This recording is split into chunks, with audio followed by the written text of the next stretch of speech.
Neither side. We're on the side of the Egyptian people. We have been in touch with all sides. We've encouraged the government to reach out to opposition and work through the opposition and work through the political process. It's irrelevant now what President Obama says, because the people are on the streets for 3 days. There are 30 million people on the streets. I think the only thing he can say right now is to call on Morsi to relinquish power and to leave Egypt in peace, and that would be remembered for a long time.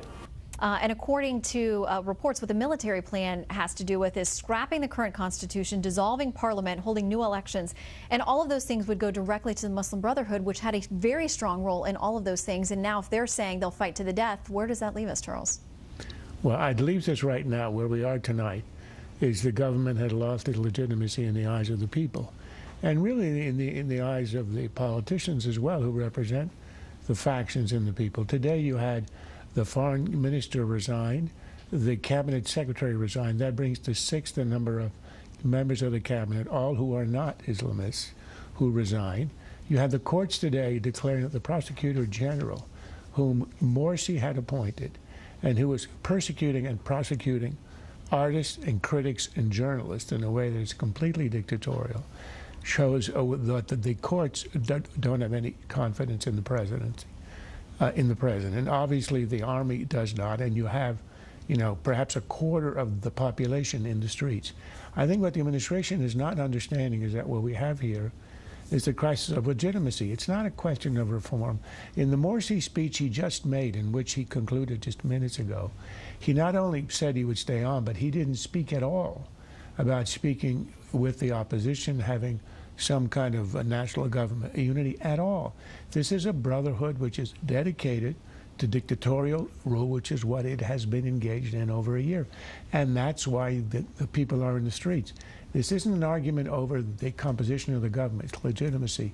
And to what extent America is involved, it ought not recognize the legitimacy of this government as it did in the Green Revolution in 2009, where we stood with the legitimacy of the mullahs.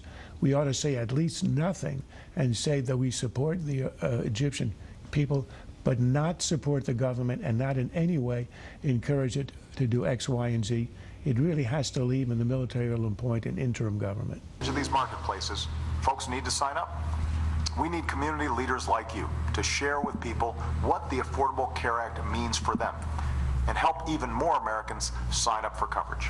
I think they're between a rock and a hard place here. The time is very short, and they're trying to take the health care law, Obamacare, mainstream by any means possible. The country is very divided on it. It was passed on a very partisan vote. A lot of these doomsday scenarios, some of them may come to pass, Shannon. I don't know, but the fact is, it's not going to be the skies falling in the way that you hear. At least not until after the 2014 election, according to Charles. There's a connection there. Cynicism is always the right assumption when dealing with this administration. I think Senator Barrasso is exactly right. The dates aren't accidental, and I would say, Juan, that the one person who called it a train wreck, Obamacare, was not a Republican. He was the Democratic senator's head of the Budget Committee, Max Baucus, who knows of which he speaks. Look, what in the end the bill is, it's a massive transfer of wealth from the young to the old. Young people are going to be paying double and triple what would ordinarily be paying in health insurance if the premium were linked to the risk, which is the way it's been for the last 600 years in insurance. But it's not. It's linked to what Nancy Pelosi and Harry Reid agreed upon as the risk ratio. So they're going to be doubling and tripling. And that's the effect there. The free lunch part of this affair is now over. There's no such thing. First thing I learned in business school.